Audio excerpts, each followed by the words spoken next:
Ce conseil de golf est une présentation de Ping. Bonjour les seniors. Pour optimiser vos performances, mon premier point est de toujours faire un élan complet. Trop souvent, je vois des mouvements retenus à la fin du mouvement et manque de flexibilité, manque de volonté, on ne termine pas au complet le mouvement. Et je vous l'assure, si vous terminez très bien et de façon constante votre élan, vous allez voir qu'une position vraiment en équilibre à la fin, avec à peu près 100% de votre poids sur le pied avant, vous allez voir que la constance de vos coups va augmenter parce que, justement, vous allez augmenter la constance de votre position finale. Alors maintenant que vous avez une position finale exemplaire, le prochain point, c'est que le bâton accélère trop rapidement avant la balle et il y a des fuites de puissance.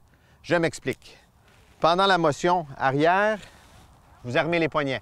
Mais malheureusement, en descendant, vous les désarmez beaucoup trop vite.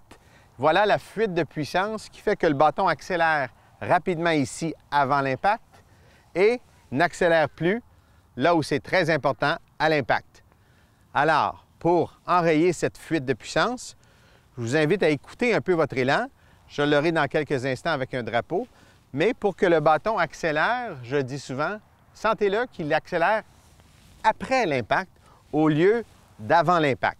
Donc, on décasse les poignets trop vite, on essaie d'accélérer, le bâton va rapidement ici et moins vite après. Au lieu, maintenez les angles de poignets armés, tenez-le et laissez déclencher les poignets à l'impact et après l'impact.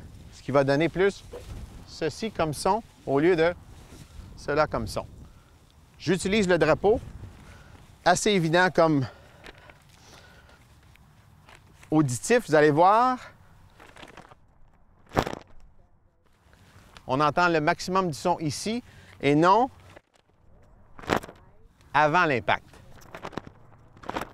Moins bon, meilleur.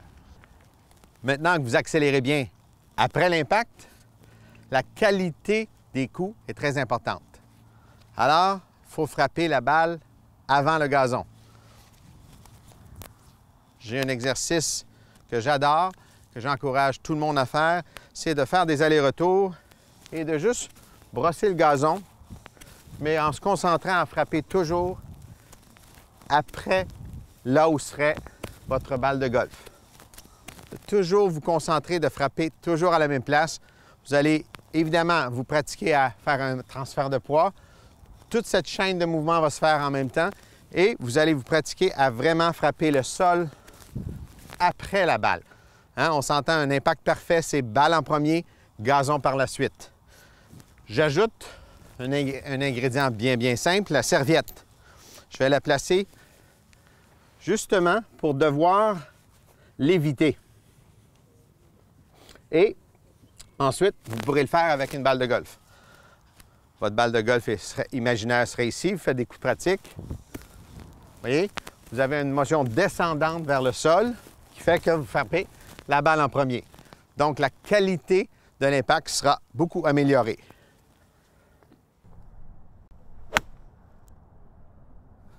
Mon quatrième point est de dissocier votre haut du corps du bas du corps pour que votre rotation d'épaule agisse indépendamment de celle de la rotation des hanches. Alors, j'ai des exercices bien simples.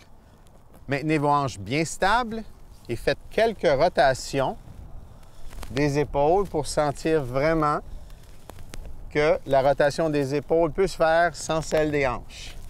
Et le contraire, simplement sur un objet fixe. Je vais utiliser le bâton pour l'instant. Placez vos deux mains, les bras bien allongés, bien tendus et faites la rotation du bassin, des hanches de chaque côté pour vraiment aider à augmenter cette dissociation.